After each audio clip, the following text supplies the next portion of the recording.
El Grupo Bancolombia presenta una mirada 360 a la reforma tributaria, en vivo, vía streaming. Gracias por conectarse con nosotros.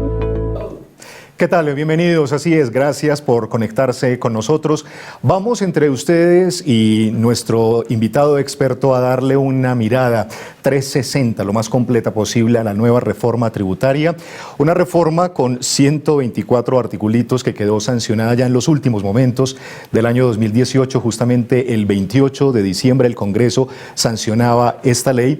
Fue presentada inicialmente y no exenta de muchas críticas entre la opinión pública y entre los distintos analistas. Fue presentada por el Gobierno Nacional con el ánimo de cubrir un faltante en el presupuesto nacional de cerca de 14 billones de pesos, pero también en ese proyecto de ley que se puso a consideración del Congreso, pues había unos objetivos adicionales, como eran promover la sostenibilidad fiscal a mediano plazo, también impulsar la reactivación económica que se ha ido dando lento, pero se ha ido dando también de alguna manera firme en el país, y avanzar en aspectos como la simplificación y la formalización del emprendimiento. Ahora bien, pues todavía está por reglamentarse, fue sancionada, pero está pendiente de reglamentación en algunos de los aspectos, y ya muchos analistas dicen que esta ley de financiamiento pues inicialmente tiene un balance mixto. En cuanto a recaudo, se espera, con algunas de estas modificaciones, un recaudo cercano a la mitad de lo esperado,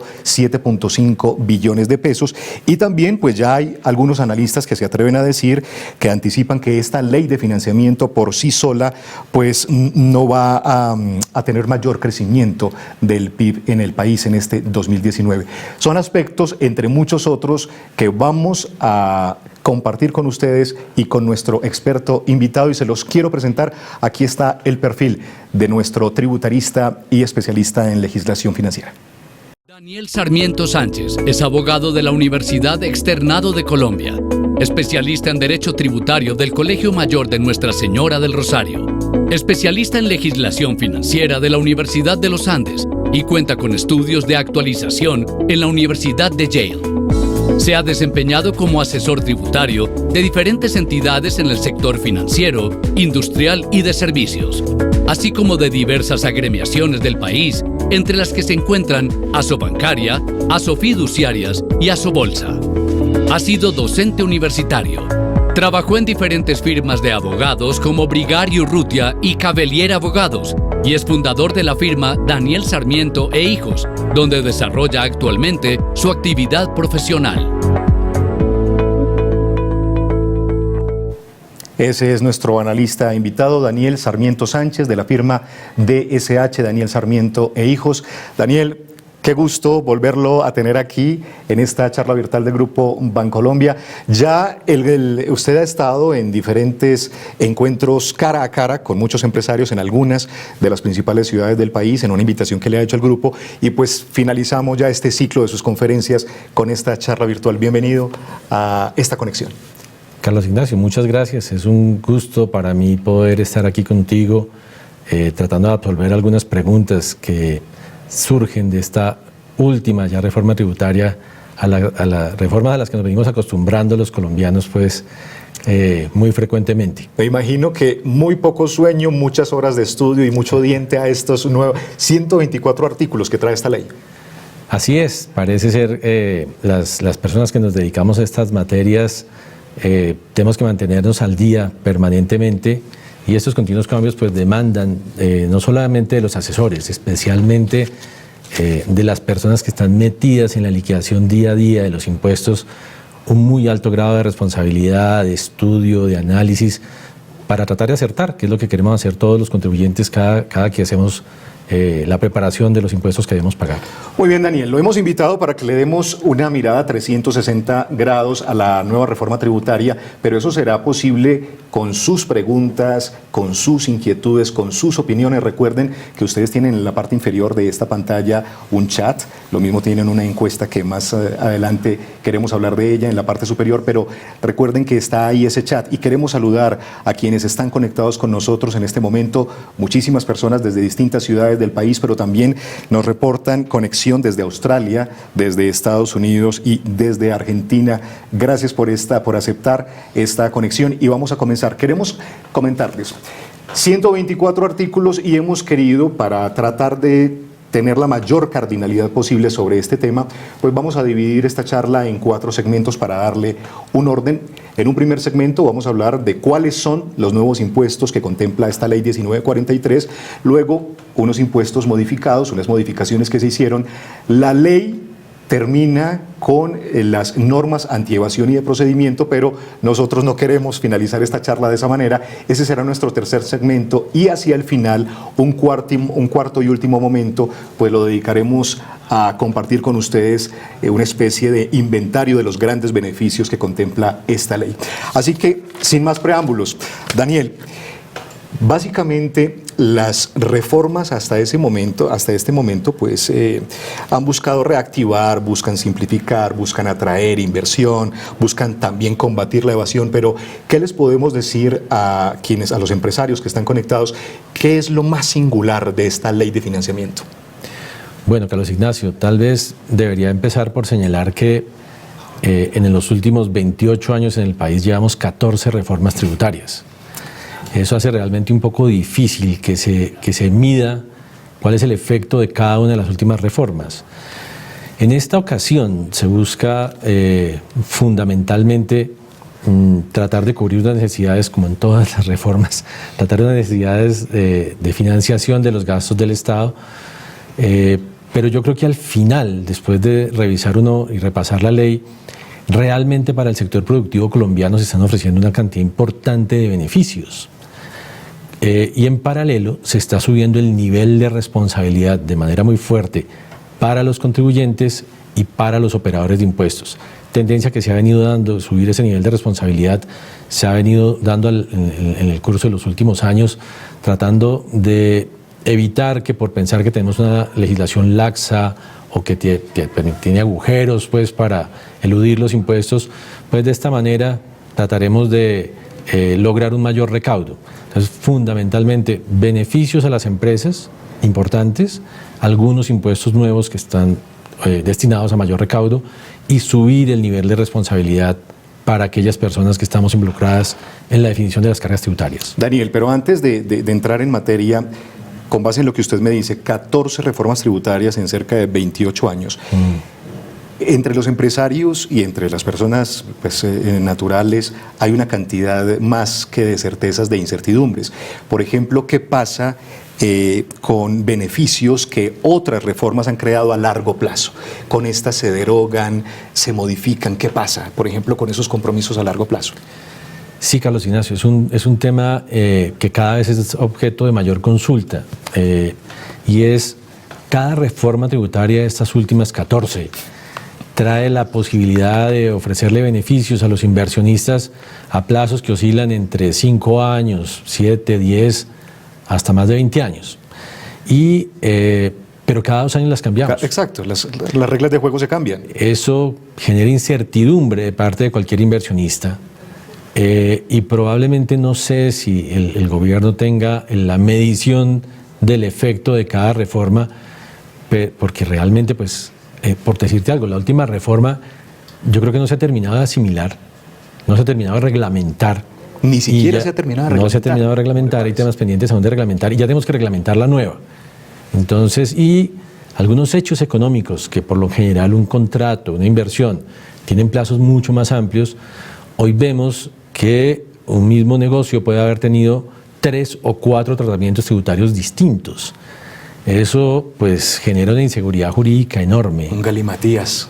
Un debate, un desgaste para los operadores tributarios, para los que manejan, los contadores que manejan los impuestos de la compañía, las revisorías fiscales, las personas naturales que tienen que hacer su declaración, los informales que se quieren acoger y entonces dicen, bueno, yo en esta sí me acojo o se esperan a la próxima. Y esos beneficios que se les crean para que se acojan, cada 2 años se cambian. Entonces genera una incertidumbre acerca de qué hacer. Es todo un reto para el país, tratar de tener una legislación que pueda durar más de 4 años. Esta reforma se caracteriza por tener muchísimos artículos de carácter transitorio, bastantes, y llama la atención. Pues, es decir, que muy posiblemente en 2 años vamos a estar en estas mismas. Esta en particular no pareciera ser una reforma para 2 años, depende un poco, digamos, si el gobierno logra las metas de ingresos ordinarios Pero no tiene, Daniel, rasgos de estructura tampoco, de estructural. Una reforma estructural no lo es tampoco.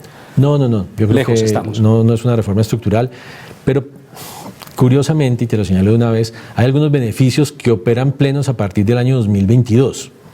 Y en el año 2022 vamos a tener un nuevo gobierno que probablemente traerá una reforma tributaria.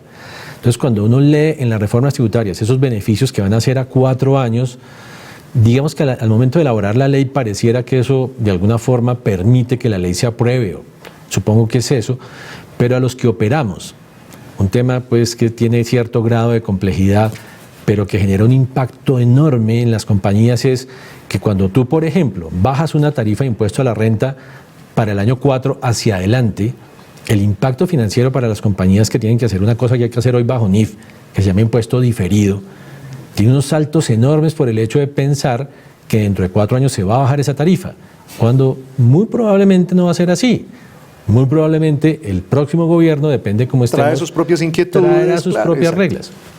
Bueno, en fin, vamos entonces a tratar, son muchas las incertidumbres, son muchas las preguntas, ya en el chat tengo algunas de ustedes, pero entremos en materia. El primer segmento está dedicado a los 3 nuevos impuestos que contempla esta ley de financiamiento.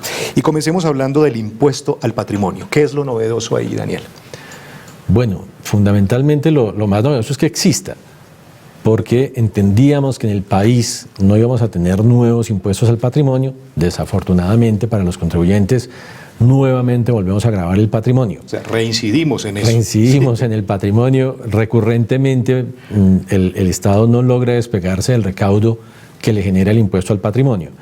En esta ocasión en particular, las personas jurídicas no van a pagar ese impuesto al patrimonio, lo van a pagar únicamente las personas naturales.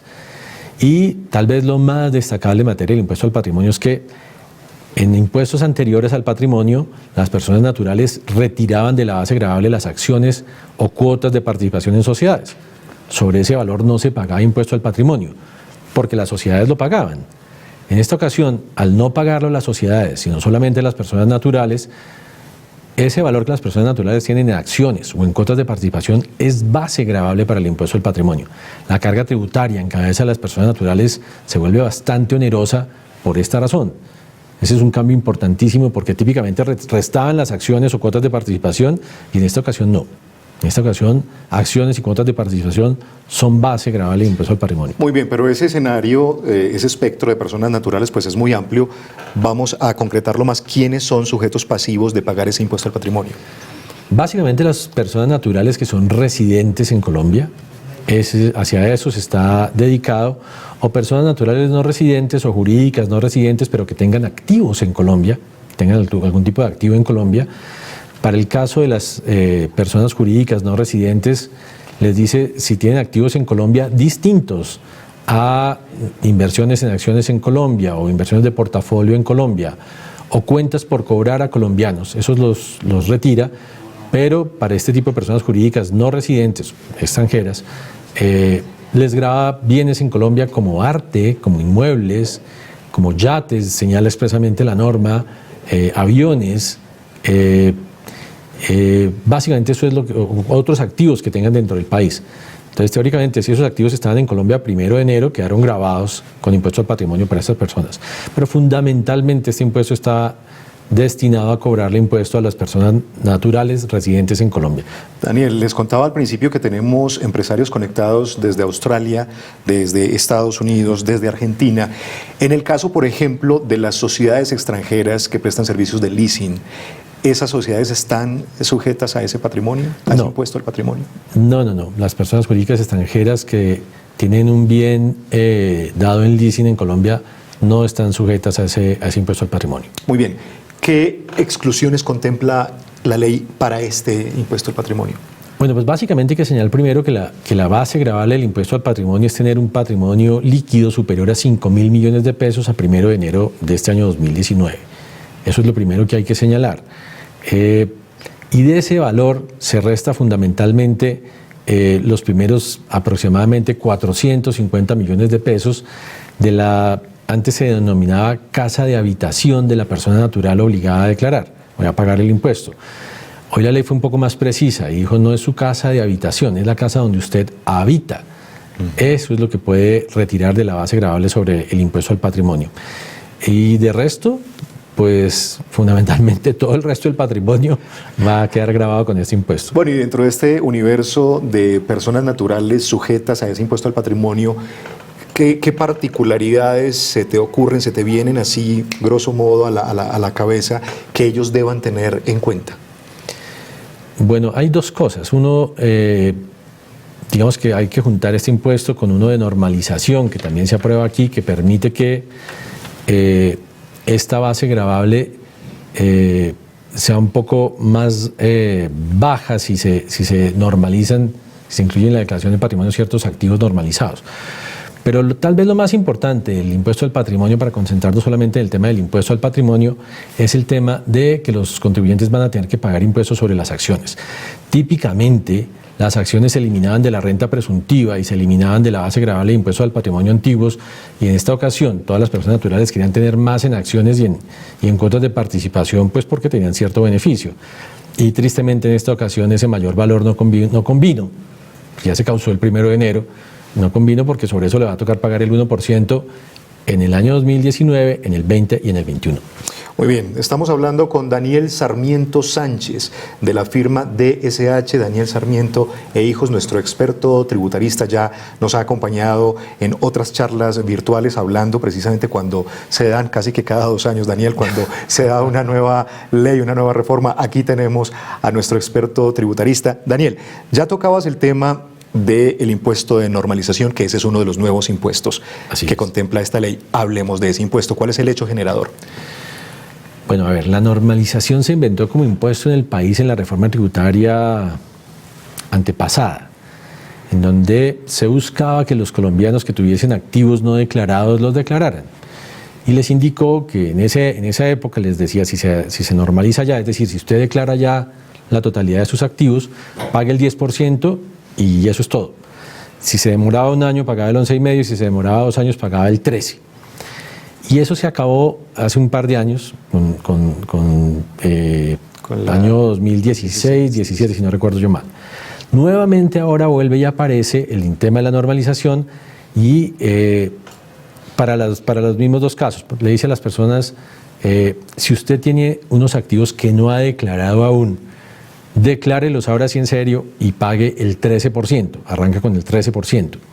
Asimismo, si usted todavía tiene aquellos pasivos que no son verdad y que le están justificando incrementos patrimoniales, quite esos pasivos que no son verdad, sincérese frente a la administración y pague el 13% sobre ese mayor valor.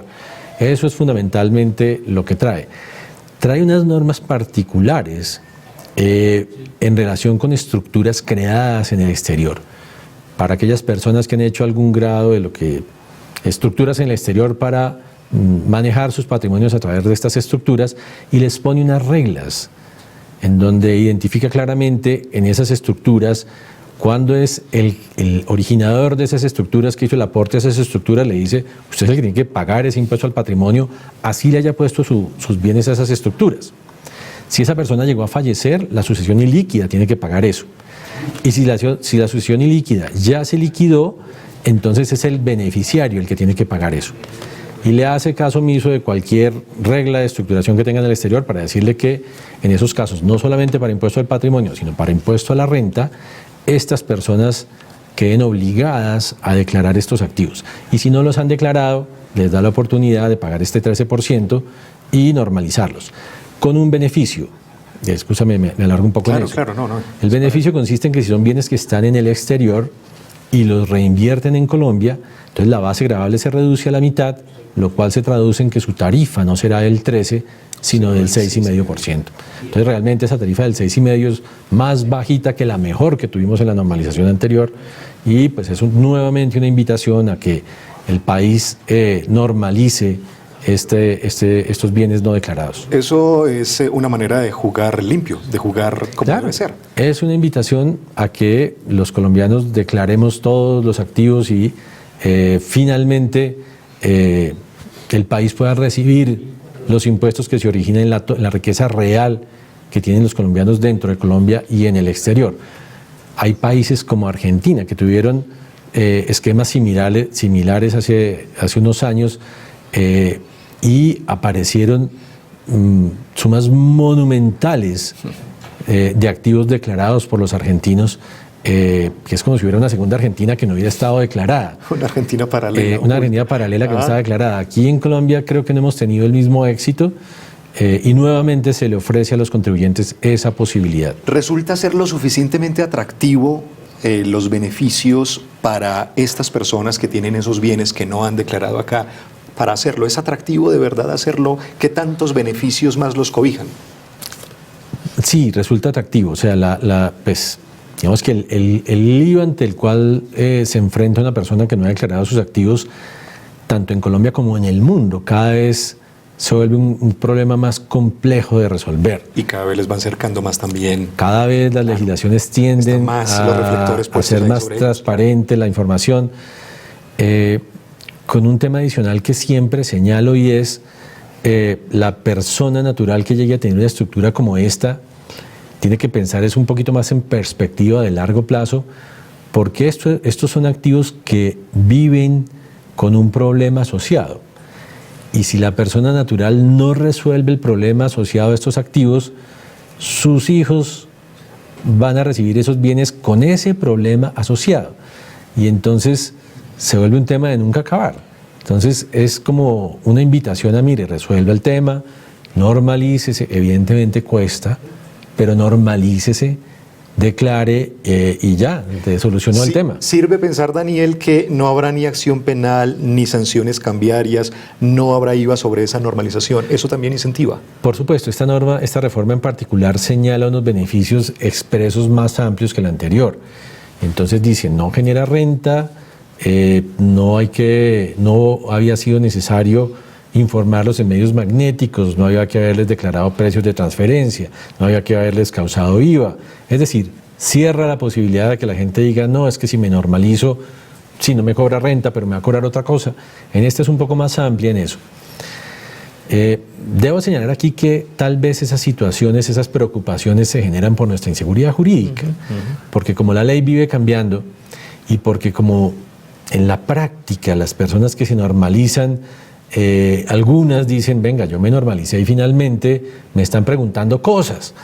Entonces, bueno, ¿dónde está el tema de que yo me normalizaba, pagaba y quedaba tranquilo? Exacto, no cesa el compromiso. Se genera esa preocupación que valdría la pena que se transmitiera un mensaje de que estas personas que normalicen realmente por el pago de ese impuesto, que es lo que les están invitando a hacer, pues van a tener la seguridad, la tranquilidad de que se normalizaron y realmente pudieron incorporar sus bienes que no tenían declarados en Colombia, los incorporaron a la tributación nacional y pueden estar tranquilos. Daniel, otro tema gordo, tenemos que ir casi que a pasos de gigantes, otro tema gordo y sobre todo para los empresarios y causó revuelo cuando estuvo en los debates, en los distintos debates, el proyecto de ley es el de los dividendos. Sí. Ese es un nuevo impuesto, así que empecemos a desglosar ese impuesto a los dividendos, ¿qué constituye, qué implica? Por supuesto, en el caso de los dividendos, digamos que lo denominó la ley como un impuesto nuevo a los dividendos. Pero entre más se analiza, y tal vez uno de los temas que ahorita en la preparación de estados financieros de las compañías más se debate es cómo va a funcionar este impuesto a los dividendos. Básicamente lo que está diciendo es, cuando una persona jurídica distribuya dividendos a otra persona jurídica, de los dividendos que nosotros denominábamos dividendos, en teoría, entre comillas, no grabados, va a tener que retenerle el 7,5% del valor bruto del dividendo que le está distribuyendo. Entonces, cuando esa distribución se hace, eso es lo particular. Nosotros tenemos una retención de dividendos a personas naturales, pero ahora aplica también de distribución de dividendos de personas jurídicas a personas jurídicas. Y le dice, cuando se los distribuya, le va a dar 100 pesos de dividendos, dele 92,50 y reténgale 7,50. Lo que pasa es que luego dice, ese 7,50 que usted le retuvo a esa otra sociedad no lo puede tomar como una retención hecha a favor de ella. Ella no lo puede pedir en su impuesto a la renta. Esa sociedad que sufrió esa retención tiene que en principio guardarla para que si algún día esta o otra sociedad más arriba le llega a distribuir el dividendo a una persona natural, estos 7,50, la única persona que los puede pedir es la persona natural que al final de los días declare el ingreso por esos dividendos y pague el impuesto. Daniel, y eso que va a quedar retenido, ese porcentaje que queda retenido que usted nos dice, si más adelante esa compañía da pérdidas, ¿qué pasa ahí? Es la preocupación, no solamente que esa compañía dé pérdidas, sino que en muchos casos es probable que ese dividendo no necesariamente llegue al final a una persona natural. Entonces estos 7,50 no queda claro dónde van a quedar en el camino y probablemente no lleguen al final a la persona natural. Hay una particularidad en eso, Carlos Ignacio, que es bueno señalar, es que en principio, cuando vemos la tarifa de impuesto a la renta, que la miraremos creo que más adelante, que empieza a bajar, y uno se pone feliz de que la tarifa de impuesto a la renta pueda bajar, al subir la retención de la fuente sobre dividendos, la tarifa efectiva de impuesto a la renta que se está pagando realmente se incrementa cuando la miramos desde el punto de vista de los dividendos. Porque, digamos, la persona jurídica va a pagar un poquito menos de impuesto, pero si llega a distribuir esos dividendos va a tener que retener el 7,5%. Entonces aquello de que qué alegría que la tarifa de renta baja, sí, pero si llega a distribuir los dividendos, la tarifa de impuesto a la renta sube. Así es. Se vuelve mucho más onerosa. Por ejemplo, en el caso de los dividendos que se distribuyen entre sociedades colombianas a compañías holding colombianas, a las CHC, ¿cuáles son, qué contempla esta nueva ley ahí, Daniel? Y que nos puedas dar luces y bajar el tema lo que más se pueda. Digamos que esta regla, que es bastante onerosa para la distribución de dividendos entre personas jurídicas, trae dos excepciones. Las dos excepciones, una de ellas es para esta figura que se acaba de crear en el país, en esta ley nueva, que se llaman compañías holding colombianas, o CHC. Estas compañías CHC se permite crearlas en Colombia para que tanto colombianos como extranjeros podamos hacer desde esas compañías inversiones en Colombia, en otras sociedades en Colombia o inversiones en otras sociedades en el exterior. Ese régimen, digamos que está dentro de algunos de los beneficios que vamos a ver adelante, pero en materia de impuesto a los dividendos lo que permite es que cuando el dividendo se le distribuye a una CHC no es obligatorio practicar la retención en la fuente sobre dividendos, pero tienes que matricularte como compañía holding colombiana. Ese es el caso. Muy bien, vamos entonces avanzando. Vienen unos temas bien interesantes. Vamos ya a concentrarnos sobre las modificaciones que se han hecho a algunos impuestos. Viene un tema que también pasó por un momento bien álgido de confrontación, el del IVA. Vamos a hablar del impuesto al consumo, vamos a hablar de personas naturales, de personas jurídicas, en fin. Continúen con nosotros, esto apenas está empezando, esta mirada 360 a la nueva reforma tributaria, Ley de Financiamiento 1943. En instante regresamos. Tener empresa es duro. ¿Lleva tantos años y no ha crecido? Tú sabes que vas a lograrlo. Para ti y todos los que luchan por lo que hacen, nació Negocios Pyme Bancolombia, que te acompaña, prepara, inspira y conecta en cada momento de tu empresa. Es el momento de todos. Bancolombia. Continuamos en esta charla virtual del Grupo Bancolombia y de Capital Inteligente, la plataforma de conocimiento especializado del banco, y esta vez compartiendo con ustedes las nuevas modificaciones, lo que plantea la nueva ley de financiamiento que fue aprobada, que fue sancionada por el Gobierno Nacional el 28 de diciembre del año pasado. Y vamos entonces a abrir este segundo segmento, un capítulo dedicado a las modificaciones, a ciertos impuestos. Vamos a hablar de impuesto a la renta de personas naturales, impuesto a la renta de personas jurídicas. Por supuesto, vamos a hablar del IVA, quiénes están excluidos de IVA, cuáles son las nuevas tarifas, y también vamos a hablar del impuesto al consumo. Y yo quisiera comenzar compartiendo contigo, Daniel, y quisiera conocer tu opinión. Analistas del banco pues ya hacen una proyección. Ellos dicen que esta ley de financiamiento tendrá una repercusión apenas marginal en los precios finales, por lo tanto, pues no pone en riesgo lo que el cumplimiento del rango meta del Banco de la República. ¿La inflación? Sí, exactamente. ¿Qué tan? Sí, porque al no haberse afectado, al no haberse subido el IVA para ese cerca de 70-80% de la canasta familiar, pues no hay esa presión a la inflación, al consumidor. ¿Qué opinas de esa proyección del banco? Sí, por supuesto. O sea, en materia de IVA, algunos clientes de algunos sectores estuvieron bastante preocupados por el tema del impacto del IVA, porque los alimentos en general no tienen saltos en sus precios del 19% de un año a otro hace muchos años en el país.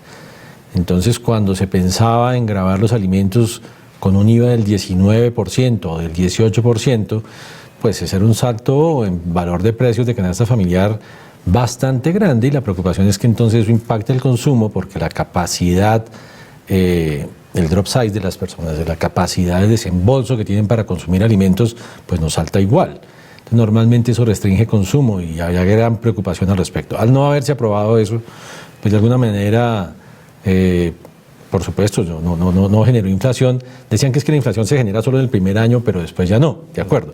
Pero en el primer año hubiera sido, supone uno, para estas empresas de alimentos muy oneroso o asumir el IVA contra su propio margen, que era lo que correspondería, o llegar a trasladárselo al consumidor. Es un riesgo de que su consumo se iba a caer violentamente. Daniel, sé que ya comenzamos este segundo segmento dedicado a las modificaciones, pero una charla de estas, una conexión de estas tiene sentido en la medida en que le demos juego a los empresarios, a quienes están conectados. Y hay una pregunta de Alfonso Velasco que en realidad está, que de alguna manera resume varias inquietudes.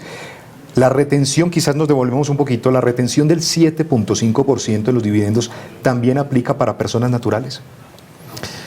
Digamos que en principio está prevista para que la retención se le practique de una persona jurídica a otra persona jurídica. Lo que pasa es que la ley dice que la persona jurídica que sufre esa retención no puede pedir ese crédito fiscal, sino que al final tendrá que trasladárselo a la persona natural que declare al final el ingreso por los dividendos.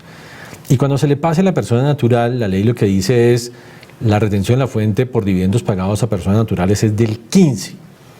Entonces lo que uno diría es, bueno, si le tengo que retener el 15% y estos dividendos ya vienen con una retención del 7,5%, debería retenerle solo lo que le falta. O sea, le retengo 7,5% más y le digo, y ya viene retenido el otro 7,5%. Eso no es claro, desafortunadamente, en la ley, porque cuando habla de la retención en la fuente sobre el dividendo que le pague a la persona natural, dice que la tarifa es del 15%.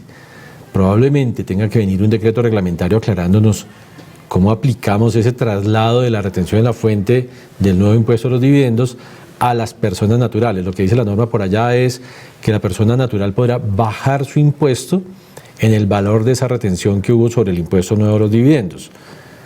Pero hay varias teorías al respecto y mientras no haya una reglamentación... Exacto. Entonces, pendientes, Alfonso Velasco, de esa reglamentación que se haga, de ese articulado que tiene que ver con ese tema. Y también, para cerrar este paréntesis y concentrarnos ahora sí en el IVA, Daniel, una pregunta de Andrés. ¿Qué pasa con los dividendos que se distribuyen entre compañías de un mismo grupo económico?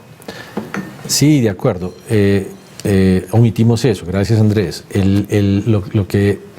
El impuesto a los dividendos no hay que cobrarlo cuando el dividendo se le distribuye a una compañía holding colombiana, y tampoco hay que cobrarlo cuando se le distribuye a una compañía que forma parte de un grupo económico y debidamente inscrito en la Cámara de Comercio, que es una obligación que surgió de la Ley 222 del 95, si no estoy mal. Entonces, ya tiempo atrás los grupos económicos tienen la obligación de inscribirse en Cámara. Si están inscritos y la persona jurídica forma parte de ese grupo, cuando ella distribuye el dividendo a su compañía controlante, por decirlo de esa manera, no le va a retener. Lo cual no significa que cuando la controlante se los distribuya a los que están por encima de ellas, allá va a aplicar la retención de la fuente sobre este dividendo. Muy bien, Andrés y Alfonso Velasco, y usted, así como muchos otros empresarios, quieren volver a escuchar esa explicación que nos acaba de dar Daniel Sarmiento, recuerden que esta charla va a estar dentro de una semana colgada en el canal de YouTube del banco y de nuestra plataforma Capital Inteligente. Bueno, ahora sí, Daniel, centrémonos en el tema. Uno de los temas gordos de esta ley de financiamiento es el IVA. ¿Qué significa que se eliminen las referencias a régimen común, régimen simplificado? ¿Qué queda entonces? Bueno, el país de tiempo atrás, tal vez, si no recuerdo yo mal, desde el origen del IVA generalizado, por allá en el año 92, creó un régimen común para la generalidad de los comerciantes y un régimen simplificado para comerciantes pequeñitos que tenían una forma más sencilla de pagar el IVA. Esos dos grupos han venido teniendo modificaciones a lo largo de la historia y finalmente en esta reforma el IVA se queda solamente con los responsables del régimen común y a los comerciantes del régimen simplificado se los excluye del mundo del IVA. Es decir, le dice usted ya no es más responsable del IVA. Usted tranquilo. Eso es casi que reconocer. ¿Hasta qué punto tranquilo, Daniel? Hasta que no cumpla los requisitos para volverse el régimen común, porque entonces la DIAN recibe el deber de meter dentro del régimen común a aquellos comerciantes que no lo hagan voluntariamente y que cumplan una serie de requisitos que están expresamente allí en la norma. Entre ellos, digamos, para estar por excluido del IVA, realmente tiene que ser un pequeño comerciante con ingresos bajos al año, con un solo establecimiento, que no explote intangibles, digamos que no sea una franquicia, y entonces tiene que cumplir una serie de requisitos para poder estar allí. Si los incumple, tiene que matricularse como responsable del régimen común. Y la DIAN tiene unas facultades, si le detecta ciertas prácticas al comerciante, como cambiar formalmente la denominación de su establecimiento de comercio para eludir el IVA, o facturar a nombre de diferentes personas que son la familia completa, cada día factura uno distinto, digamos, la DIAN puede tomar esa situación y hacerlo responsable del régimen común. Al desaparecer régimen simplificado, ¿qué pasa con las cuentas de cobro? ¿Cómo funciona? ¿Cómo que queda? Sí, es una pregunta reiterada. Yo entiendo que esas personas de régimen simplificado pues van a tener que seguir haciendo su cuenta normal de cobro porque pues van a seguir prestando servicios, van a seguir trabajando y entonces van a tener que seguir cobrando la plata de lo que venden o la plata de los servicios que están prestando. Y pues desde el punto de vista estrictamente contable, la compañía que los contrate va a requerir un documento de soporte para poderle pagar. Entonces él va a tener que seguir haciendo un documento en donde conste cuánto cuesta lo que está vendiendo, lo que está cobrando. O incluso algunas de esas empresas que compran ese servicio o ese producto podrán hacer el documento soporte. En algunos casos, la ley ya preveía que pudiera hacerles el documento soporte. Tal vez el tema que vale la pena mencionar adicional a este que estás mencionando, pasa por cierto sector económico, básicamente sectores que están vinculados con el agro, en donde las compras que le hacen a sus proveedores, le compran compañías que le compran insumos a múltiples proveedores que están en el sector agropecuario, y estos o están en régimen simplificado o no van a poder hacer la denominada factura electrónica, que es la forma como se tiene que hacer la factura a futuro. Y hay gran preocupación porque es un pequeño ganadero, un pequeño agricultor pues, que seguramente no tiene acceso a internet o a correo electrónico. ¿Qué va a pasar con ellos entonces? Estas compañías que están, productoras de alimentos fundamentalmente, que están en este sector, siguen con el tema de no poder resolver qué vamos a hacer para tener como documento soporte algún documento que sea válido para la DIAN, para poderle entregar la información de a quién le estoy comprando, pero que desafortunadamente va a ser hasta ahora, parece que imposible, pedirle a un ganadero de estas características pequeñitas o a un pequeño agricultor que se conecte a internet y que emita facturas electrónicas. Eso parece que es bastante difícil. Improcedente de alguna manera. Va a ser muy difícil, exacto. En las condiciones nuestras de este país no es procedente. Mientras no se solucionen temas de cobertura de internet y de otros factores, pues va a ser muy difícil poder soportar el costo o el gasto en un impuesto descontable en una factura electrónica que no va a venir. Queda claro, los comerciantes responsables de IVA, ya nos decías que los pequeños agricultores, pequeños ganaderos quedan excluidos de IVA. ¿Quiénes más están excluidos de IVA? Pues básicamente esas personas que tienen un solo establecimiento de comercio, que no están en un centro comercial, cuyos ingresos son inferiores a un poco más de cerca de 110 millones de pesos al año, que no explotan intangibles en su establecimiento de comercio, que no son una franquicia. Estos son los requisitos generales que le permiten a una persona estar allí en el régimen simplificado y tener una vida más tranquila en cuanto a facturación de IVA respecta. Bueno, ¿y la retención del IVA cómo va a proceder?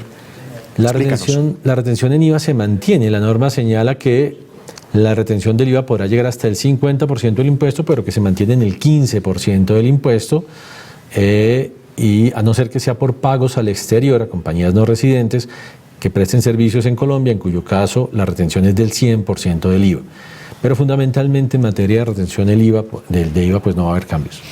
Servicios financieros, otro gran tema, que estén excluidos de IVA, ¿cuáles serán? Se mantuvieron los mismos servicios financieros. ¿No hubo cambios ahí? No hubo.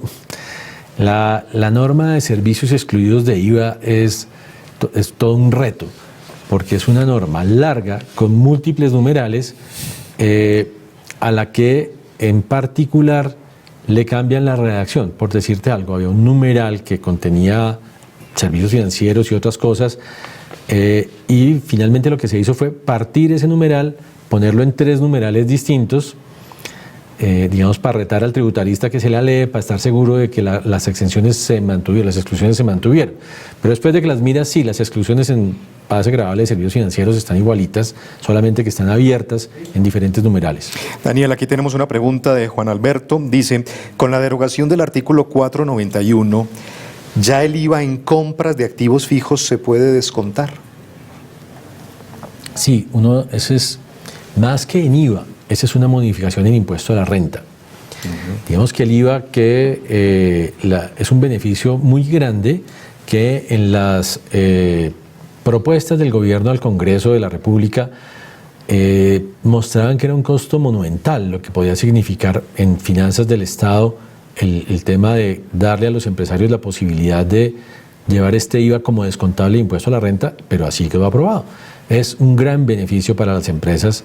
Digamos, es una invitación nuevamente a hacer renovación industrial y a invertir en lo que denominamos, desde un punto de vista tributario, activos fijos reales productivos. Entonces, cualquier forma de adquirir un activo fijo real productivo, esa adquisición normalmente te genera un IVA del 19%. Ese IVA de ese 19% se va a poder llevar directamente como un descuento del impuesto a la renta. Incluidos los servicios, cuando tú construyes el activo fijo real productivo, los servicios necesarios para poner a funcionar ese activo fijo, que también causan IVA, ese IVA de esos servicios también se puede llevar como descontable de impuesto a la renta. Es un beneficio realmente importante, es toda una invitación a invertir. Y por último, también sirve cuando el activo se adquiere vía leasing.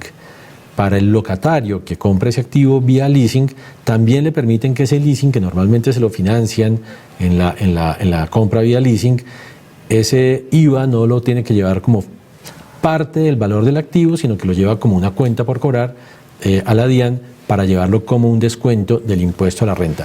Es realmente un beneficio importantísimo que va a ahorrar impuesto a la renta y va a permitir hacer inversión. Tenemos aquí, yo creo que debe tratarse de pymes que están muy en el ámbito del catering. ¿Ese catering qué pasa? ¿Está excluido? ¿Debe pagar? El catering lo metieron dentro de las exclusiones, del IVA. Escúchame que... Sí, claro. Allí está. Dentro de la categoría de excluidos de IVA. Lo metieron dentro de la categoría de excluidos del IVA. Digamos que no estaba expresamente, pero lo pusieron expresamente.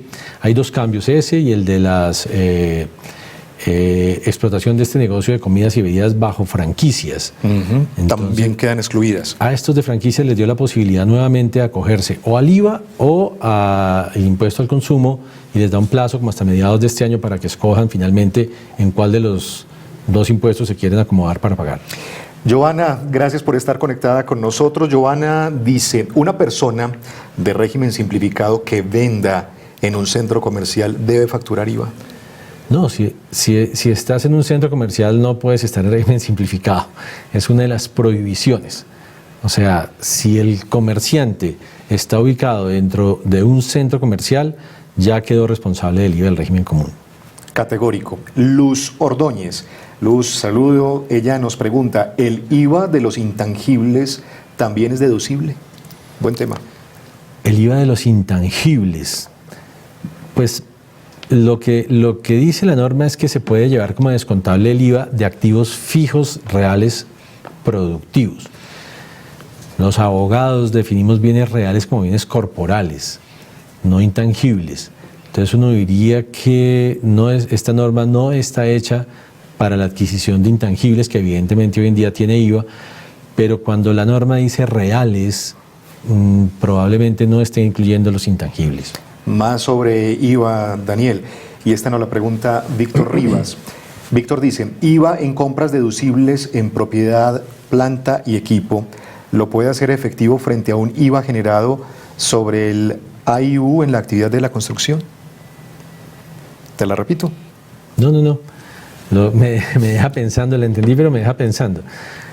En ese caso de la actividad de la construcción, su ingreso es realmente lo que cobra por administración, impuestos y utilidad, administración, imprevistos y utilidades. Entonces su base gravable, digamos, es mucho más bajita. Es probable que si compra un activo fijo para él, para su propia actividad, sí, seguramente ese IVA que pague para el activo fijo real productivo que él compró para él, lo pueda llevar como descontable el impuesto a la renta que tenga que pagar, claro que sí. Sin duda, otro de los temas grandes, gordos, que nuestros empresarios están esperando y sobre el que hemos recogido muchas inquietudes en otras reuniones previas con empresarios del banco, tiene que ver con el impuesto al consumo. Si bien, y hablemos de los bienes inmuebles, si bien la venta de inmuebles nuevos o usados no va a ser generador de IVA, sí tendrá un impuesto al consumo. Así que yo recuerdo que en la anterior reforma solo era para las viviendas nuevas. ¿Cómo queda con esta ley de financiamiento? Bueno, hay dos cosas que hay que señalar. Una curiosidad, y es que el hecho generador del IVA indica que los inmuebles causan IVA. Y artículos abajo dice, cuando excluye del IVA bienes, dice los inmuebles no causan IVA. Entonces se vuelve un poco necio ponerlo generador y después excluirlos todos. Seguramente técnicamente hubiera sido mejor quitarlos del hecho generador. Pero así está, causan y abajo dice no causan. Lo que sí, pero no pasó que no significó que ya no paguen, porque lo que pasó es que los movieron a uno de los temas que seguramente está generando más comentarios, y es la venta de inmuebles. La generalidad de las ventas de inmuebles nuevos y usados está generando impuesto al consumo, quedó como un hecho generador del impuesto al consumo. Entonces, en esa medida, hay gran preocupación por la forma como quedó redactado este impuesto al consumo. Daniel, ¿no es muy extraño también que no se le aplique IVA, pero sí se le aplique el impuesto al consumo aún a la venta de un inmueble? ¿Eso no es muy extraño? Sí, es curioso. Yo supongo que tiene que ver porque cuando eran responsables del IVA, un responsable de IVA recauda IVA y tiene impuestos descontables o IVA descontables contra el IVA recaudado. Mientras que cuando tú pagas consumo simplemente pagas y no descuentas nada. Digamos que el recaudo para el Estado es mayor. Finalmente quedaron con 2% de impuesto al consumo antes de poder correr las escrituras.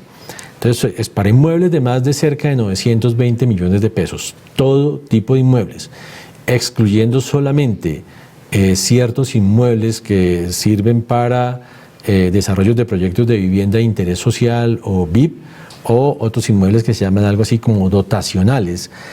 Ya está publicado un proyecto de decreto que reglamenta este impuesto al consumo, porque se generaban muchas preocupaciones, como por ejemplo, en una sucesión de un inmueble, pues hay un cambio de propietario del inmueble.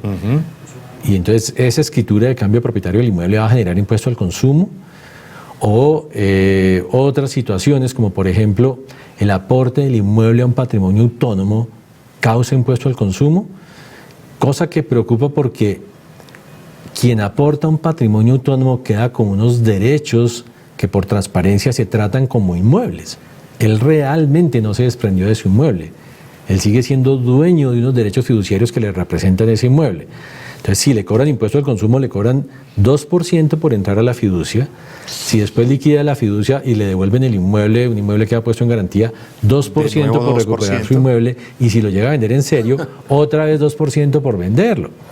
Entonces, este impuesto al consumo sobre inmuebles realmente está generando gran preocupación. Y la otra gran preocupación... No. Dices que está pendiente de reglamentación. Sí. O sea, por el momento eso no está operando, o ya está operando. Está operando porque los notarios están obligados a exigir, y entiendo que están exigiendo el pago del impuesto al consumo para poder correr las escrituras, porque para ellos ya aplica.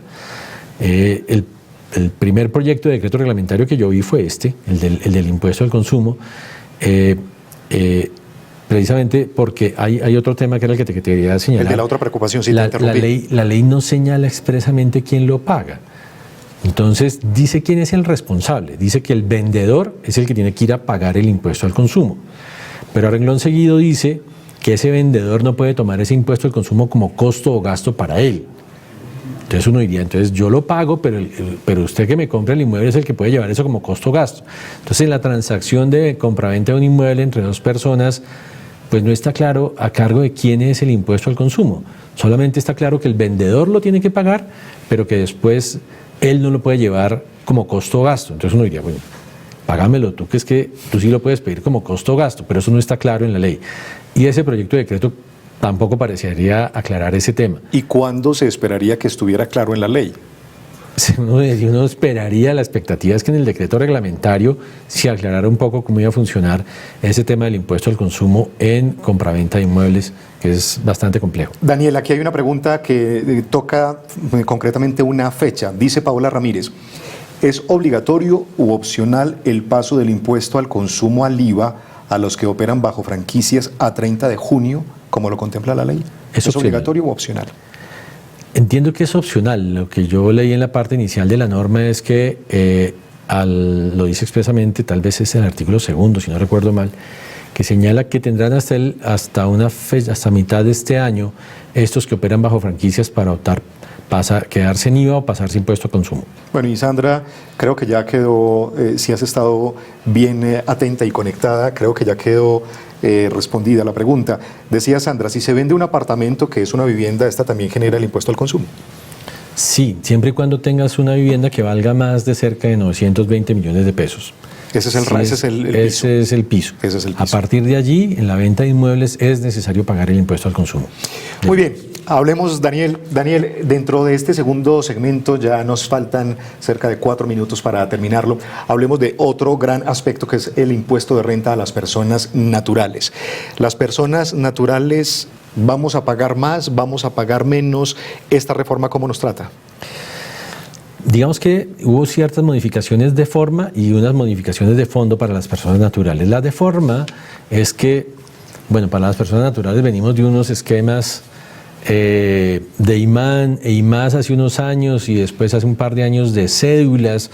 Eran 5, creo que ya no son 5 incluso. Bajaron las cédulas de 5 a 3, redujeron las tablas de impuesto a la renta de personas naturales de 3 a 2, pero entonces al final lo que está pagando, ese es el tema de forma que se cambió, y lo que está pasando es que sí hay una retención en la fuente para ingresos más bajitos y una obligación de pagar impuestos desde unos ingresos un poco más bajos, y en la parte alta de la tabla para los ingresos más altos se generaron 3 tarifas de impuesto a la renta más altas. ¿Podemos explicarlas? ¿Podemos desglosarlas? Llegábamos al 33%.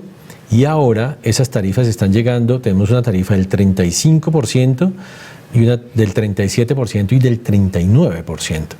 Entonces, cuando una persona natural tiene que pagar tarifa de impuesto a la renta del 39%, caso de ciertos asalariados, eso significa que el 39% de tus ingresos al año es más o menos que tú trabajas hasta un poco más allá de la segunda semana de mayo para pagar impuestos. Y solamente en adelante empiezas a recibir tu ingreso real. Es decir, es casi una quinta parte. Cuando hablas de grandes ingresos, ¿estamos hablando desde dónde parte la norma? Estamos hablando, si no recuerdo mal, estamos hablando de ingresos que son utilidades al final superiores a 1.000 millones de pesos, si no estoy mal, para los ingresos más altos. Pero en general, te puedo asegurar que para todas las personas naturales, al bajar el rango a partir del cual arranca la tributación, todos los salarios y todos los ingresos de personas naturales quedaron con una tarifa un poquito más alta, creándose un impuesto realmente alto en las capas de mayores ingresos de la población. Alguien que pagó X dinero con la reforma anterior en este año 2018, con esta nueva reforma, en realidad queda pagando mucho más con respecto a lo que pagó el año pasado, si sus ingresos fueron más o menos iguales. Sí, exactamente. si sus ingresos se mantienen estables, o su utilidad, en el caso de un laboral, o si sus utilidades se mantienen iguales, en el caso de un independiente, va a pagar más, le va a sobrar menos plata en caja, porque al subir las tarifas, la retención lo va a afectar más duro, la caja le va a quedar menor y pues eso que le retienen va a coincidir con el valor del impuesto que va a tener que pagar. Entonces, para ingresos estándar, igualitos el año pasado que la carga tributaria se subió. Será mayor. En cuanto a los aportes voluntarios a pensiones, ¿qué cambios hay? Bueno, hay un cambio importante. En la reforma anterior, que lo habíamos charlado tú y yo la vez pasada, se abrió una posibilidad de hacer unos aportes muy particulares que se llamaban aportes voluntarios a pensiones obligatorias en el régimen de prima media con solidaridad para los que tienen la pensión obligatoria en un fondo privado. O sea, no es fácil de entender, pero los que lo hicieron lo conocen, tenían la posibilidad de hacer aportes voluntarios a sus pensiones obligatorias. Esos aportes, digamos, se pudieron hacer durante 2 años y si se retiraban, tiene una tarifa realmente bajita, eso permitía que se guardaran plata no tenía techo, ni techo ni porcentaje, ni techo en plata ni en porcentaje. Eso se limitó y ahorita ese nivel de esos aportes queda con la misma regla de limitación de otros aportes voluntarios que ya conocíamos para compra de vivienda. Estos quedaron con esa misma limitación, o sea, ya no se puede llevar tanta plata a aportes voluntarios a pensiones obligatorias, pero la mala noticia es que lo que metió allá, si le da por sacarlo, le va a quedar grabado a una tarifa, si no recuerdo yo mal, del 35% o del 30%, sí, creo que era el 35%, escúchame, que son tantas tarifas, pero creo que era una tarifa del 35% la que le aplicaba a estas personas. Entonces, si pusieron la plata, ya le va a tocar, si la quiere sacar, le va a tocar pagar esta tarifa alta, a no ser que la saque exclusivamente para pensión. Entonces, estas platas que se metieron allí en estos fondos se van a poder sacar solamente para pensión, que tiene ciertos beneficios que se conservan. Si la quiere sacar para cualquier otro propósito, la tarifa de impuesto a la renta más que se le dobló. Daniel, le quiero recordar que esta conexión está muy asociada a empresarios, tanto a grandes empresarios como a pequeños y medianos empresarios, y un tema gordo, un tema que definitivamente nos interesa a todos, es el del impuesto a la renta a las personas jurídicas. Ahí yo recuerdo que ya desde la anterior, hace 2 años, pues los empresarios decían que esa reforma les había quitado productividad. Frente a este nuevo escenario que plantea la ley de financiamiento y frente a la productividad, ¿cómo va esa ecuación ahí? Yo creo que francamente esta es una reforma tributaria que trae beneficios para las personas jurídicas.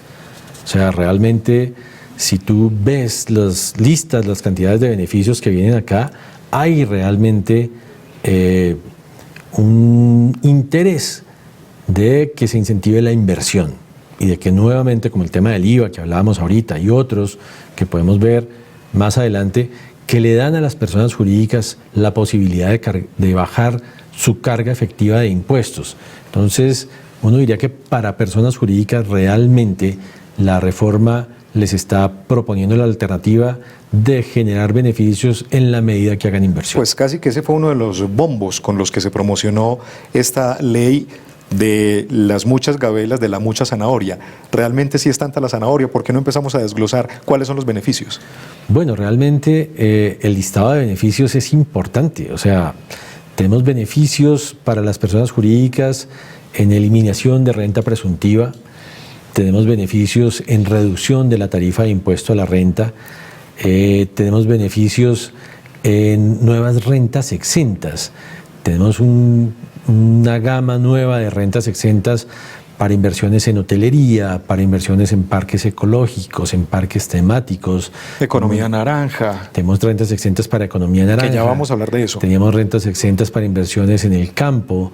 Tenemos descuento tributario por inversión en activos fijos reales productivos, descuento del IVA. Mega inversiones de más de 300 millones. Mega inversiones para inversiones de más de $1 billón con tarifas preferenciales y unos beneficios Obras por impuestos. Obras por impuestos. Tenemos descuento de un porcentaje del impuesto de industria y comercio que se le paga a los municipios.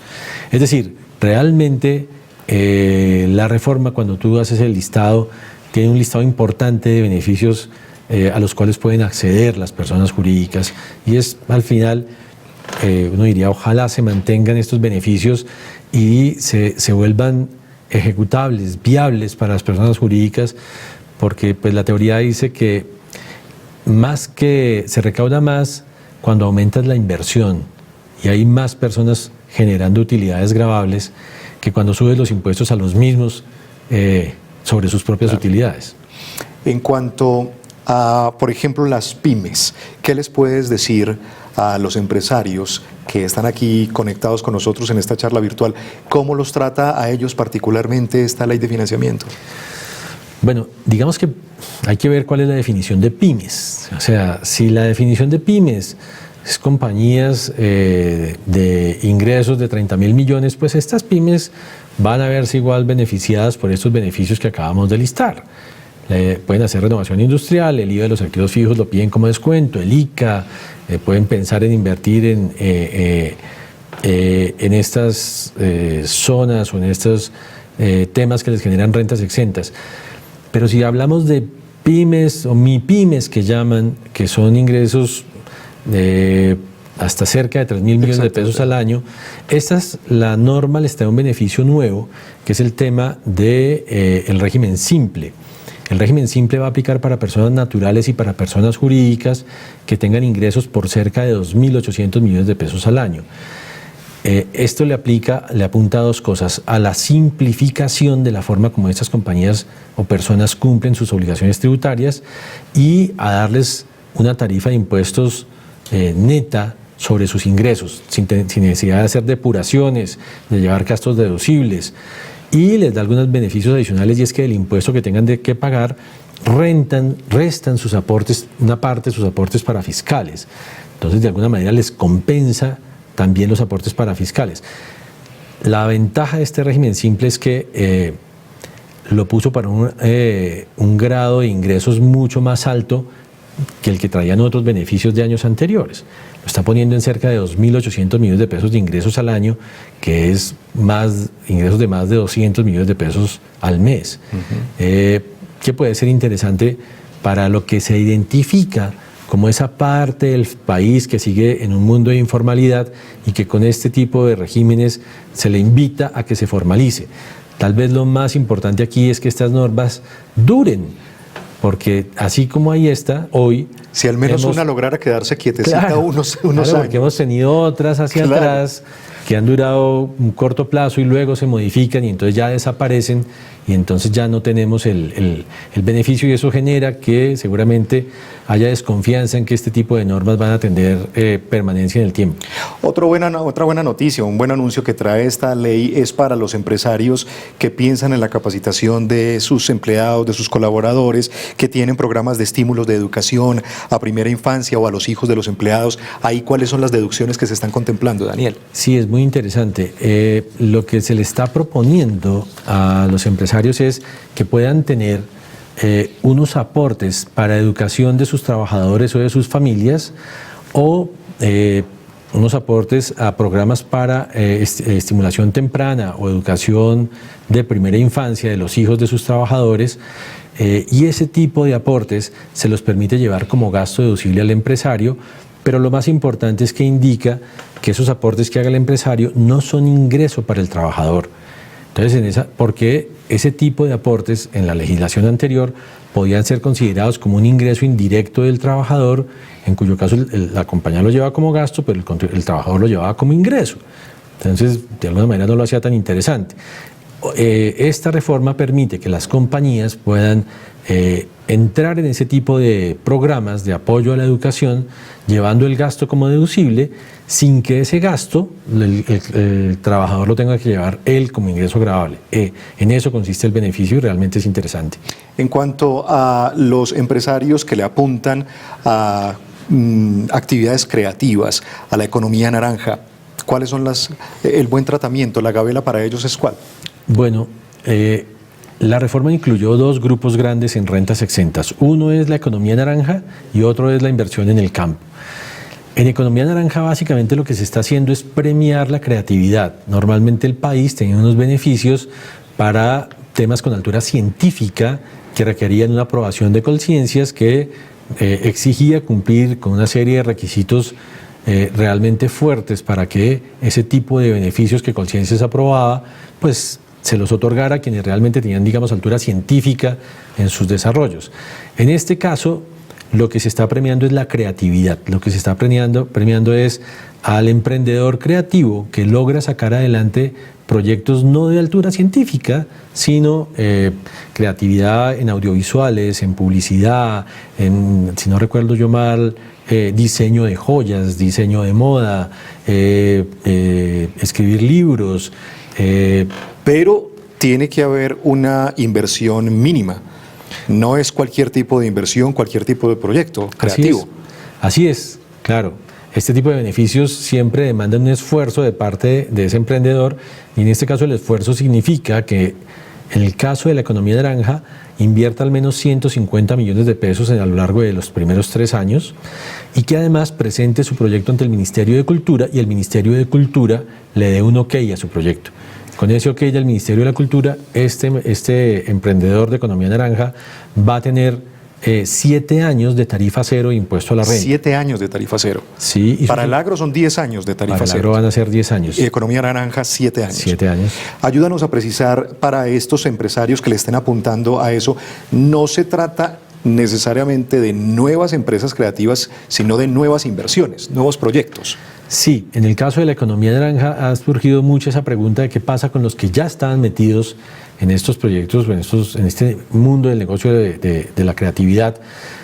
Si ya tenían su empresa, ya tenían su negocio en marcha, si deben crear una empresa nueva.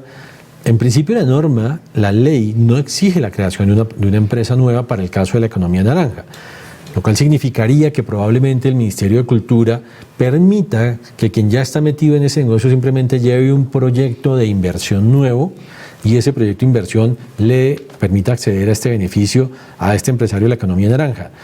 En el caso del agro, a diferencia de en el agro sí dice que debe constituirse y empezar a funcionar antes de 2021.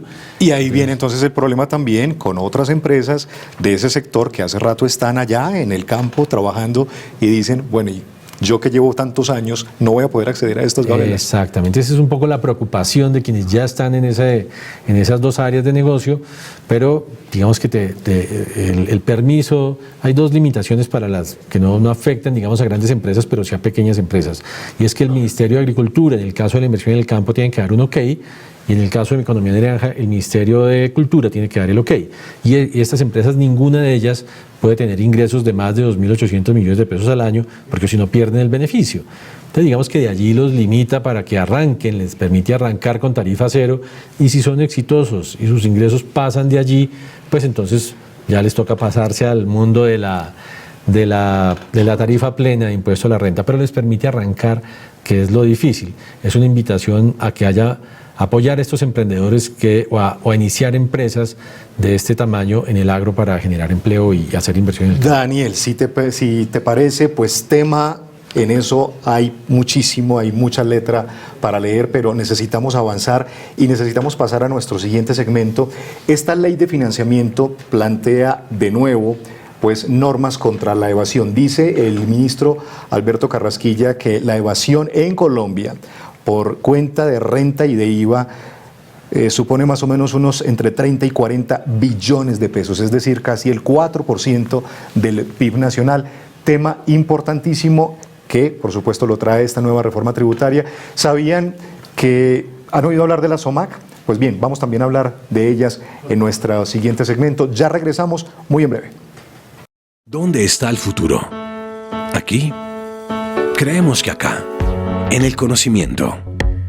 Por eso nació Capital Inteligente, una plataforma que pone tendencias, datos, análisis, hallazgos de valor en las manos de los empresarios que los convierten en decisiones capaces de transformar una empresa, un sector, un país. Capital Inteligente vive en diferentes medios: sitio web, redes sociales, audios, experiencias. Es una plataforma que está en lo digital y fuera de él, para que el conocimiento generado por un equipo editorial especializado pueda ser usado para detectar oportunidades y proponer un mejor futuro. Están invitados a leernos, oírnos, consultarnos, seguirnos. Capital Inteligente. la plataforma de conocimiento especializado de Bancolombia.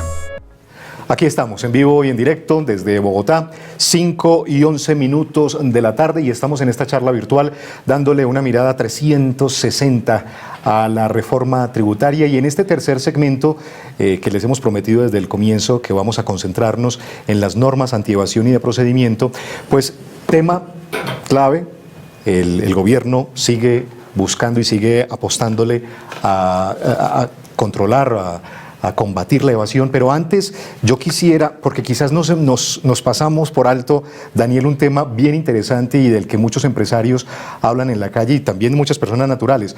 Dice Camilo Ospina, ¿qué tan cierto es que el IVA descontable de facturas POS no puede ser más descontado y se debe pedir factura de venta, ya no el documento equivalente? Muchos guardamos todo tipo de recibos en la gasolinera, en fin, en muchísimas partes. ¿Qué pasa? ¿Nos siguen sirviendo esos recibitos o ya no? No, desafortunadamente. La norma la norma de manera expresa señala que... Aquí hubo una reacción general de toda la producción. La producción en especial se preocupó. No, la norma dice expresamente que a partir de este año el documento POS, que fundamentalmente era la tirilla de compra en los almacenes en los que tú pagas ante una caja registradora. O en el restaurante o en la gasolinera. Sí, que tenía una tirita. El tiquete aéreo, bueno. Bueno, el restaurante, que yo creo que muchos te facturaban, pero la tirita, el documento POS es la tirita de supermercado.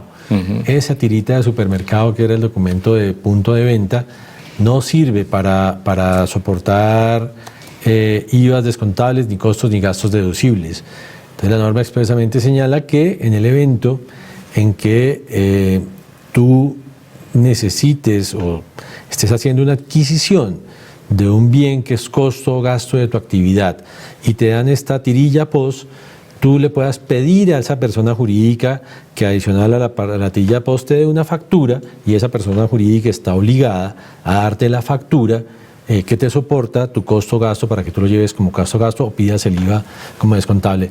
Digamos que obliga a hacer una gestión más para poder soportar los costos y los gastos. En el mundo ideal, cuando tengamos factura electrónica, eso no debería ser mucho inconveniente.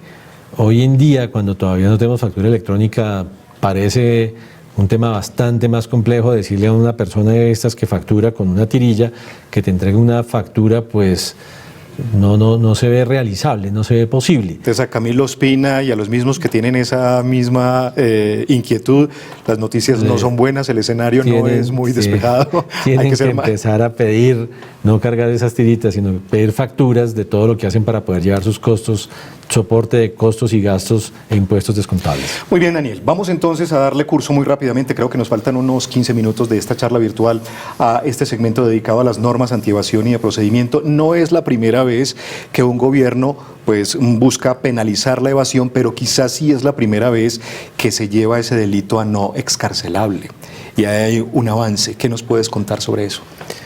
Bueno, más que desde el punto de vista del tema penal en sí mismo, lo que te puedo señalar es que se ampliaron las conductas que se incluyeron allí dentro de los delitos. Antes estábamos, si no recuerdo mal, en no declarar la totalidad de los activos o declarar pasivos que no son verdad. Eso era lo que se estaba sancionando penalmente.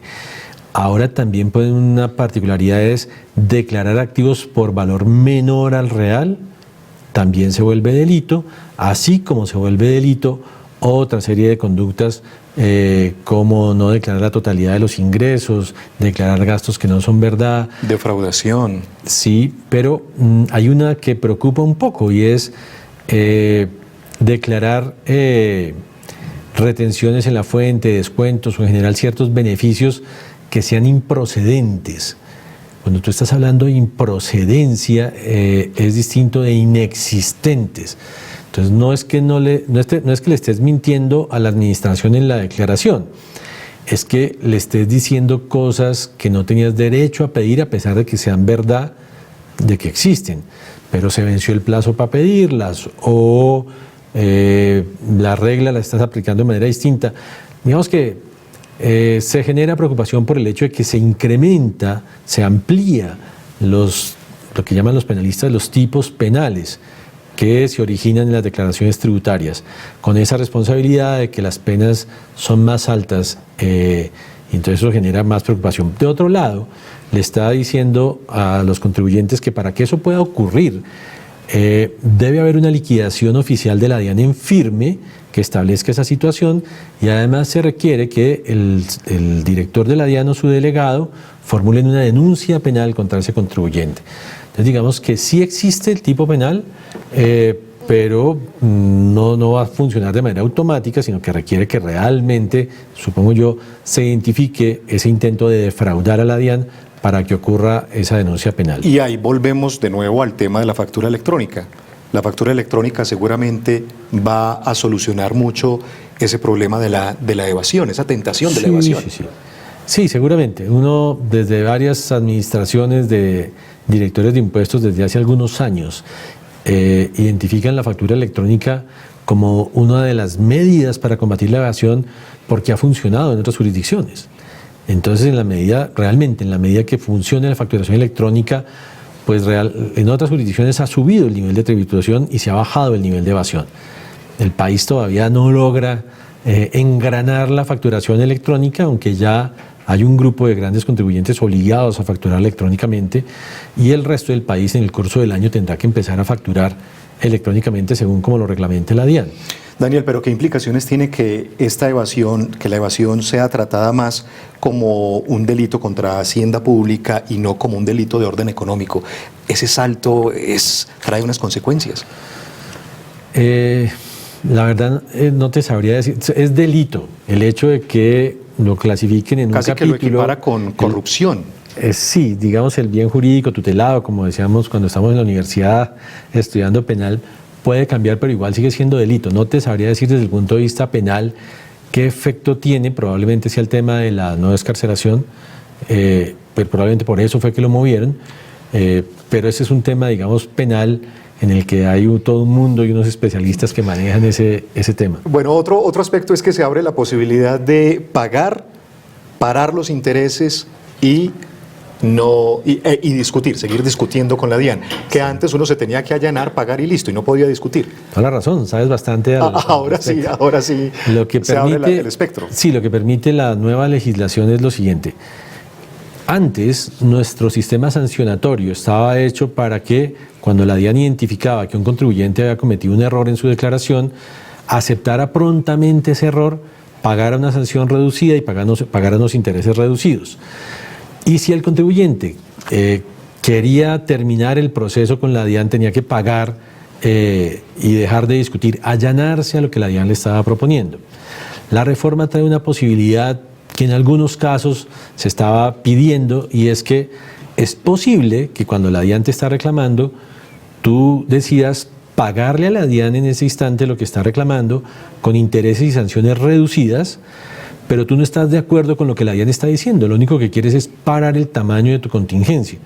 Entonces hoy en día la norma te pide que le pagues a la DIAN el impuesto que está reclamando con sanciones e intereses reducidos, y entonces tú ya congelaste tu contingencia tributaria, pero sigas discutiendo porque estás seguro que la DIAN no tiene razón en lo que te está exigiendo, y puedas seguir llevando el proceso adelante hasta que la justicia decida, lo cual es, digamos, justo, porque le permite al contribuyente congelar el tema del valor de su contingencia tributaria, pero discutir porque considera que tiene razón en lo que está discutiendo. Daniel, estás tocando un tema muy sensible para muchos empresarios, y aquí lo recoge Félix. En una liquidación de revisión sobre el pago del IVA que se hizo en diciembre de 2018 con sanción e intereses de mora, ¿cómo puedo beneficiarme con la reducción de los intereses según el artículo 101 de esta reforma? La reducción de los... pero ya pagaste, no me queda... Dice, en una liquidación de revisión sobre el pago del IVA que se hizo en diciembre con sanción e intereses de mora, ¿cómo puedo beneficiarme? Dice Félix. Mira, hay una posibilidad de beneficiarse en la liquidación de intereses y sanciones que aplica para procesos en curso. Lo que pasaba es que, si no recuerdo mal, está prevista para el caso en que tú aún no hubieras pagado y pidieras esa reducción de intereses y sanciones. Si ya pagaste, pues digamos que habría que entrar a buscar reactivar una conversación con la DIAN para decirle de alguna manera, principio de favorabilidad, devuélvame aquello que pagué en exceso a que si me hubiera cogido al beneficio. Pero realmente lo que recuerdo ahorita es que la norma te permite esa reducción de intereses y sanciones si aún no habías pagado. La situación que está poniendo el contribuyente es: pagué en diciembre y ¿qué hago? Que a los pocos días salen y dicen que si me hubiera esperado la reforma hubiera podido pagar menos. Sí, diligentemente habría que acercarse a la DIAN y pedir que en ese pago le apliquen el derecho a la reducción que le aprobaron días después, por algún camino, vía derecho de petición o cosa por el estilo. Así que no está de más que Félix se apresure a ir a la DIAN y lo pida, claro, y lo pida, claro. Claro que sí. Por supuesto. Antes de pasar ya a nuestro último segmento, en los últimos 5 minutos, yo quisiera que muy brevemente me hablaras de un tema que sé que te interesa bastante, Daniel, y querías que lo trajéramos acá, y es el de las nuevas responsabilidades solidarias. Ajá. Ahí ese es un tema que creo que tienes algo para contarnos. Claro, en esa que te señalaba al inicio, de que la reforma tributaria de un lado te otorga beneficios para las empresas, pero por el otro lado sube el nivel de responsabilidad de los operadores tributarios para tratar de evitar que se tomen decisiones agresivas para tratar de bajar la carga tributaria. Uno de los temas más gordos que trae la reforma es que trae nuevos responsables solidarios por los impuestos. Normalmente cada persona responde por sus propios impuestos, pero esta norma le dice dos cosas. Cuando tú tienes una contraparte y esa contraparte tú le propones una transacción hacerla de cierta forma porque te ahorra impuestos, esa contraparte de alguna manera puede ser vinculada solidariamente si la DIAN finalmente establece que tú sí tenías que pagar ese impuesto. Entonces la DIAN el día de mañana podría cobrarle o al que tenía que pagar o a la contraparte que se prestó a sabiendas para decir que ese impuesto no había que pagarlo. Asimismo, para quienes administran o gestionan cualquier tipo de vehículo o fondo o estructura de inversión que es utilizada para no pagar impuestos o para bajar la carga tributaria, que después la DIAN detecta que en realidad tenían que pagar más de lo que pagaron, a esas personas que hacen esa administración también los puede volver solidarios. Es decir, esos que administran allí pueden verse en la situación de tener que pagar los impuestos que el dueño dejó de pagar. Eso es probablemente más amenazador que el delito mismo, porque están hablando del patrimonio de quienes actúan como administradores de este tipo de vehículos. Daniel, gracias. Sin duda un tema muy sensible el de procedimientos y normas antievasión, que es con lo que justo termina el articulado de esta nueva ley de financiamiento. Nosotros les proponemos un último segmento muy corto para que hagamos un repaso y un par de conclusiones. Ya regresamos. Esto es la charla virtual del Grupo Bancolombia sobre reforma tributaria, una mirada 360. ¿Dónde está el futuro? ¿Aquí? Creemos que acá, en el conocimiento.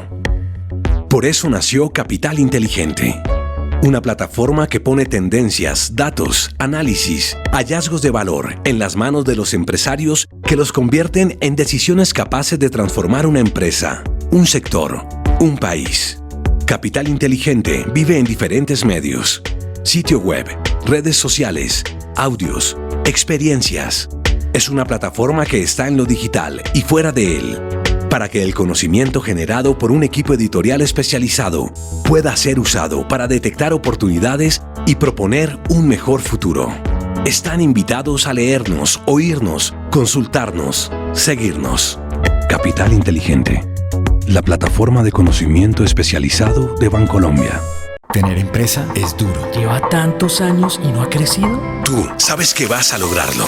Para ti y todos los que luchan por lo que hacen, nació Negocios Pyme Bancolombia, que te acompaña, prepara, inspira y conecta en cada momento de tu empresa. Es el momento de todos. Bancolombia. Hoy estamos con ustedes en una conexión en vivo y en directo desde Bogotá, dándole una mirada a la nueva ley de financiamiento, la 1943, aprobada el 28 de diciembre, y vamos ya en nuestra recta final a hablar. La ley, el articulado, pues termina con sanciones, pero nosotros queremos terminar de una manera más propositiva, si se quiere, Daniel, y es recordando cuáles son los grandes beneficios. Uno de los objetivos fundamentales del gobierno con esta ley, al menos desde la teoría, es poner a rodar el aparato productivo, es incentivar la reactivación económica. ¿Qué tenías para decirles a nuestros empresarios sobre esos beneficios? ¿A qué acogerse? ¿Qué hacer rápidamente? ¿En qué volvernos diligentes? Mira, para personas naturales y jurídicas que tengan estos pequeños ingresos, realmente el régimen simple les genera un beneficio en materia de impuesto a cargo y de cumplimiento de obligaciones formales. Vamos más allá y encontramos las rentas exentas de hotelería con tarifa del 9%, que son exentas pero con tarifa 9, que es un gran beneficio para inversiones en municipios de menos de 200.000 habitantes, unas cosas, más de 200.000 habitantes, otras cosas. Incluye parques temáticos, muelles náuticos, agroturismo. Estamos reduciendo, se nos redujo la renta presuntiva, se nos redujo la tarifa de impuesto a la renta, se arregló un tema de la subcapitalización. A las compañías que son filiales del exterior les permite un cupo de subcapitalización del doble del patrimonio, que también es un beneficio. Estamos en el tema, está para las mega inversiones, son superproyectos que tienen una tarifa del 27% que les permite acceder a una depreciación de los bienes en 2 años, y adicionalmente, tristemente, les dice, para que estén tranquilos les puedo dar un contrato de estabilidad tributaria, que a uno le llama la atención y uno diría, ojalá nos dieran, por ser colombianos, todos tuviéramos estabilidad tributaria y no fuera necesario pagarla. Pero bueno, a estas mega inversiones les permite acceder al tema de la estabilidad tributaria. Está el descuento del IVA por compra de activos fijos reales productivos, está el descuento del ICA, la mitad del ICA también se puede llevar contra impuesto a la renta. Está la deducibilidad de la totalidad de los impuestos que tengan relación de causalidad, está la deducibilidad de los aportes a programas de educación. Bueno, es larga la lista de beneficios realmente que trae la reforma, adicional a unas que no podemos omitir, y es la probabilidad de terminar procesos que se estén discutiendo ante la DIAN, que nuevamente ofrece un descuento grande en impuestos y sanciones, en intereses y sanciones, no en impuestos, perdón, en intereses y sanciones, porque se paga solamente el 20% de intereses y sanciones, eventualmente el 30%, pero también es una oportunidad de acceder nuevamente a terminar esos procesos de discusión con la DIAN, ya sea que estén ante la DIAN o ante las autoridades judiciales. Pero, paradójicamente, Daniel, también las exenciones que entran en vigor en 2020, pues le van a restar al presupuesto nacional cerca de unos 8 billones de pesos. Hay quienes dicen que la ley pues borra con el codo lo que hizo con la mano. ¿Usted qué opina de eso? Yo le escuché esa frase, o se la leí mejor, al doctor Juan Camilo Restrepo, que señalaba en algún momento del trámite de la reforma que con lo que le costaba esa reforma al gobierno, no entendía por qué insistían en aprobarla. Esa era más o menos palabras de él muchísimo más elaboradas, pero estaba señalando eso. La verdad sí quedó, o sea, lo que yo interpretaría es una invitación a invertir y a formalizarse, tanto en las empresas pequeñas como hacia arriba, y a invertir. Ojalá realmente esa posibilidad de hacer mega inversiones se materialice y traigamos compañías. El ejemplo que se puso fue el de Costa Rica, que logró llevar inversiones importantes con este régimen de mega inversiones. Ojalá el país logre traer también mega inversiones que generen empleo y generen riqueza en Colombia nuevamente.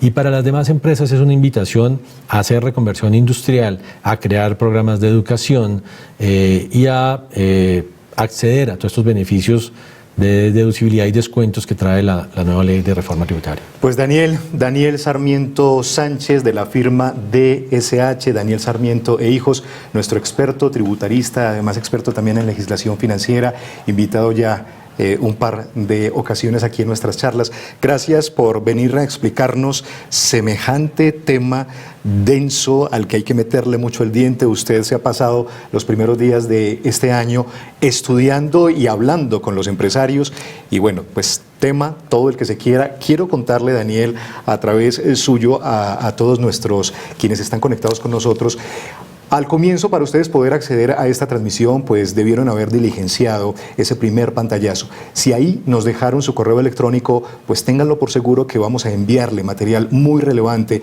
de esta ley de financiamiento, la nueva reforma tributaria. El Grupo Bancolombia siempre queriendo aportarles a ustedes temas y sobre todo argumentos para que se paren frente a las situaciones, frente a lo que pueda venir y tengan mayores herramientas, mayores argumentos para saber qué hacer, cómo manejarse, sobre todo como empresarios, de cara a las nuevas obligaciones que plantea una reforma tributaria como estas. Y recuerden, dentro de 8 días en el canal de YouTube del Grupo Bancolombia y de Capital Inteligente, la plataforma de conocimiento especializado del banco, estará colgada esta charla. 1 hora, 30 minutos estuvimos conversando con ustedes y con Daniel Sarmiento. Daniel, muchas gracias. Gracias a ti. Será hasta la próxima. Muchas gracias. Ojalá esta reforma se quede quietecita unos Ojalá buenos años. sean varios años. Ojalá. Muy bien, hasta pronto. Ustedes cuentan con el Grupo Bancolombia. El Grupo Bancolombia presentó una mirada 360 a la reforma tributaria, en vivo, vía streaming. Gracias por conectarse con nosotros.